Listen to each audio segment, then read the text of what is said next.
Criminals are getting much savvier with stealing your personal information, convincing you that they are your bank, the Social Security Administration, online stores you typically make purchases from, and sometimes even your friends or family.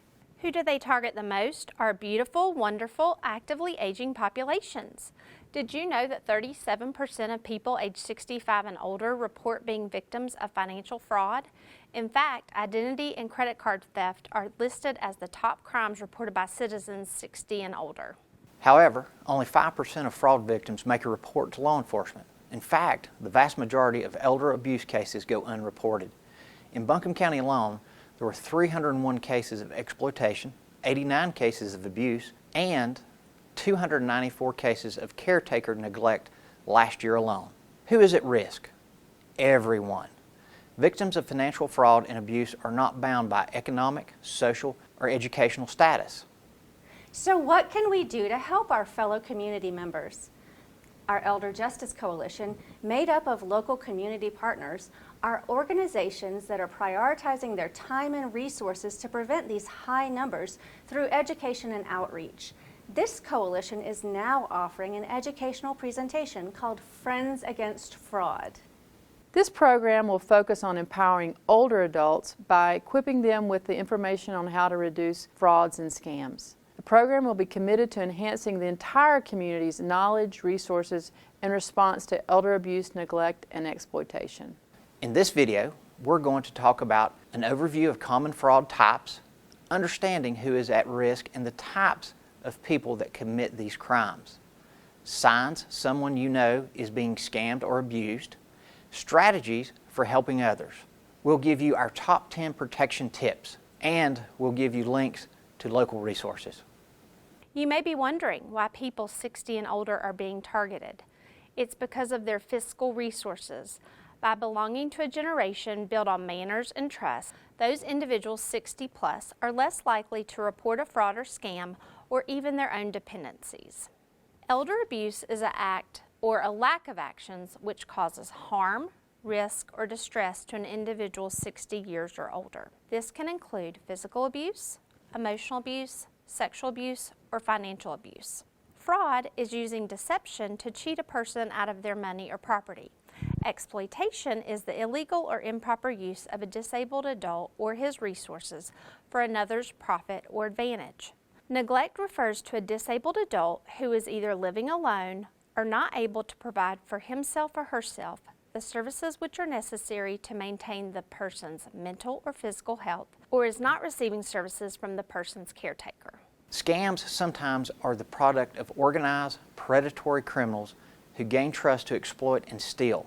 This doesn't even have to be a stranger. It can include family, friends, and acquaintances, financial advisors, home repair contractors, and door-to-door salespeople, caregivers, strangers, neighbors, and even sometimes national or international criminal syndicates. What are some common types of fraud? First, the grandparent scams. This scam is extremely deceptive because it plays on the elderly's emotions. In a grandparent scam, a scammer calls an older person and pretends to be their grandchild. The grandchild is in trouble, generally legal or maybe in a financial bind in a foreign country. Hi, Grandma, Grandpa, I'm in Mexico and was pulled over by the police. They're holding me unless I can pay them. Please don't tell Mom and Dad, but I really need you. Can you send money and quick? I'm really scared. This scam plays on an elderly person's fear, and it works. Lottery scams are still very popular. Congrats, you're a winner. We just need some information and a processing fee, and the award check is yours. This scheme usually involves contacting elderly victims either by mail or telephone and informing them that they have won the lottery or a prize of some sort, but must first pay a fee to obtain the winnings. Scammers send a fake check for part of the winnings to the senior to deposit in their bank account, knowing it will take some time for the bank to reject the check. Meanwhile, the victim has sent the scammer money through wire transfer for the fees or taxes on the prize. The victim realizes that he was scammed when the check doesn't clear. There are several iterations of these scams, but most involve these fake checks. And remember, these checks can look legitimate. Ask yourself, did you even enter a lottery? IRS scams could look reliable. Make sure if you have questions to call the IRS at 828-271-4764. Also, the IRS will never call you on the telephone.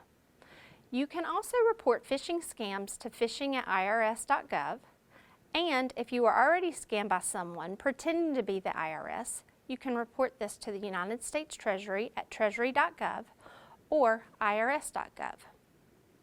How about cold calls to your house? Did someone who never provided you with services ask for money by either calling you on the phone or knocking on your door? Is someone claiming you have an outstanding bill? Do not give your credit card information or personal information to anyone on the phone. Take a second to think, is it a scam? Ask the caller to send you an invoice and do not provide them with your personal information or your address. Law enforcement scams. Did you get a text or a letter from someone claiming they're law enforcement needing personal information or money from you? That's not how they work. They're law enforcement. They know this stuff already. You will never be called by a law enforcement officer asking for any money or personal information. Then there are healthcare and insurance fraud. This includes offers for free medical equipment or being billed for services not performed. We have door-to-door solicitors or handyman scams, offering services that they won't do, requiring payment up front, or offering you services you may not even need, saying that your home may not be up to compliance. Anytime you are having work done on your home, request an estimate, get a contract, and do not pay for the amount in full until the work is done and you are satisfied with the work that was completed. It's a great idea to research the company performing the work through the Better Business Bureau or checking references and reviews on the web or from previous customers. Sweetheart scams is one that we experience a lot of in Buncombe County. These scams target persons who are lonely and perhaps widowed, and they prey upon a person's longing for connection and a sense of belonging. In many instances, these are online connections through matchmaking sites or gaming sites, and the adult has never met this person, but sends them monies with the expectation that the money will be used by the sweetheart to travel to meet them. It's important to stress again that many elder fraud, abuse, or neglect cases come from family members or those with a close relationship to the victim. Many victims are first groomed to be trusted and then cheated out of money. One sign to be aware of: pressure about inheritance. Are your adult children requesting early access to inheritance or property transfers? Many times, fraud can go unreported because you either, 1, don't know what is happening, or 2, you're in denial or trying to protect people that you love. You may be embarrassed, ashamed, and depressed that the fraud has occurred, or fearful of the person who is defrauding you. So that begs the question, what drives the loved one to commit these types of fraud? It can stem from a sense of entitlement. The loved one may have their own debts they're trying to pay off, or there's just an opportunity due to easy access of your accounts and your investments. So what are some potential signs that someone is being scammed? Great question. Here are some potential signs someone you know is being scammed. They're exhibiting isolation or withdrawal. There are unpaid bills or recent concerns about money. They have more anxiety and/or fear. They're overly dependent on their caregiver. There are new friendships or partners in the picture. Receiving a high number of phone calls, mail, and emails from unknown persons. No recollection of financial transactions. So you may be wondering, why don't people reach out for help? They could be ashamed or embarrassed of getting scammed. They are or feel isolated. They're in denial or they doubt whether they're even being scammed. They love those who are taking advantage of them. They're afraid of those who are taking advantage of them. They don't have the resources to ask for help. They may not have economic independence to make their own decisions. They may just be holding out hope for change.